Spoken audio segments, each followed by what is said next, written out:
حبيت اوضح نقطة بما ان بكرة عيد الام. حذاري ثم حذاري ثم حذاري نجيب هدايا من ضمن اتوات المطبخ، عشان ده عيد الام. عشان ده اسمه ايه؟ عيد الام. ولا اسمه عيد الاب ولا عيد الطبيخ ولا عيد البيت، ده عيد الام. يعني الام لوحدها، الام بس من غير اي حاجة تانية. ما حدش يجيب ولا طقم كوبايات ولا خلاط ولا صواني ولا طاسات. عيد الام هاتوا حاجة للام. هاتوا ايه؟ حاجة للام. سامعيني؟ يا رب تكونوا سامعيني. الكلام ليك يا جارة.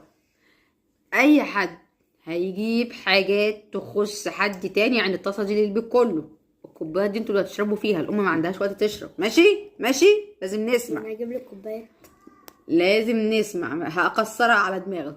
اشرب بيها. تجيبوا حاجات للام. ماليش دعوه بقى، دخلت رمضان